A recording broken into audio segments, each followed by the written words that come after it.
The Israeli government has stated that starting in July, it intends to annex huge swathes of Palestinian land in the West Bank, land that it illegally occupied in 1967. This will be the culmination of years of land appropriation through the forced displacement of Palestinians, the illegal settlement and colonization of their land, and the already existing annexation of East Jerusalem. Now, annexation, which is illegal under international law, simply means the forced acquisition by a state of territory over which it then claims sovereignty. Now, for Palestinians living under military occupation, Israeli control over their lives already denies them their basic rights. It denies them their right to freedom of movement. Israel denies them the right to own property and to build land.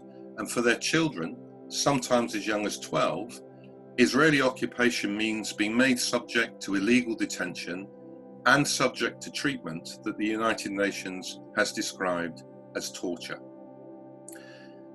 For Palestinians living in the areas that Israel threatens to annex, this will mean them being made subject to Israeli law without being given the rights of full citizenship. This is apartheid. This will, for example, make those Palestinians subject to laws that Israel already uses against Palestinian citizens of the state to dispossess them of their land. Laws like the absentee property law. This is a law that says that if I own land, but am not currently living on it, then the state has the right to confiscate that land. So if I live in one part of the West Bank, but own property in another part of the West Bank, which Israel then annexes, then Israel will claim the right to confiscate my property, even if I have the deeds to that property and it has been in my family for generations. Israel's annexation will make clear what has been clear for decades, that it intends to colonize all of the land between the river and the sea and to permanently deny to the Palestinian people their right to self-determination, their right to make their own decisions, to make their own laws, to decide who governs them. Now, Israel has been violating international law and denying Palestinians their basic human rights for decades, but it has only been able to do so because of the complicity of the international community and governments like the UK. We are complicit because successive UK governments, although they have made statements, for example, recognizing that settlements are illegal under international law, have taken no action to stop Israel's human rights abuses. Action like that they took, for example, when Russia annexed the Crimea and was immediately met with sanctions. We are complicit because the UK government continues to directly fund Israel's human rights abuses of the Palestinians. For example, by continuing to trade weapons with Israel, weapons that Israel then uses to maim and kill Palestinians, including civilians. We are complicit because even though the UK government declares settlements to be illegal, it takes no action to meet its responsibilities under international law and stop settlement goods being sold in the UK. There is a growing movement in the UK and globally of solidarity which seeks to end this complicity. In 2005, Palestinians launched a call for a campaign of boycott, divestment and sanctions until Israel ends its violations of the core rights of the Palestinian people.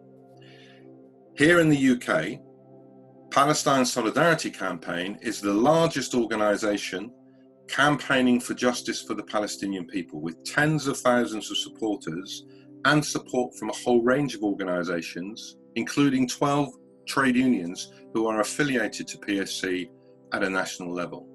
We lead campaigns against complicit companies like Puma, HSBC Bank, and we are leading calls for public bodies to divest. Research undertaken by the Palestine Solidarity Campaign identified that UK universities invest over £450 million in complicit companies. And PSC has been supporting students to build campaigns in their campuses to end that divestment. PSC research also identified that local government pension schemes invest more than £3.5 billion in complicit companies, and we are building campaigns to end that complicity. Now, Israel is fighting back against the solidarity movement. Across the world, Israel has been pressuring its allies to introduce laws that attempt to criminalize BDS and to frame it as something bigoted and extremist. Here in the UK, the government tried to introduce regulations that would stop pension schemes, local government pension schemes, from divesting from companies that were supporting Israel's illegal occupation. Now, we took the government to court and we won. Now Boris Johnson's government is threatening to bring in new laws that would stop public bodies like councils and universities from divesting. We're building a campaign to stop this new law, and we are resisting all attempts to suggest that the campaign for justice for the Palestinian people is rooted in hatred. The Palestine solidarity movement across the world roots its campaign in anti-racist values. We recognize that the struggle for freedom, justice, and equality for the Palestinian people is an integral part of the struggle for justice anywhere, and an integral part of the global struggle against all forms of racist oppression. That is why Nelson Mandela said that the freedom of South Africans would be incomplete without the freedom of the Palestinian people. And that is why the Black Lives Matters movement, whose struggle against anti-Black racism has entered the global mainstream, has always stood strong in solidarity with the Palestinian people and in support for the campaign for boycott, divestment, and sanctions. So join us. Despite Israel's attempts to move forward with annexation and its attempts to liquidate the Palestinian struggle for justice entirely, with the support of Donald Trump, the Palestinian people will never give up their resistance to injustice, but they need our solidarity. So join us in this struggle to support the Palestinian people until they enjoy what is their birthright: freedom, justice, and equality in their historic homeland.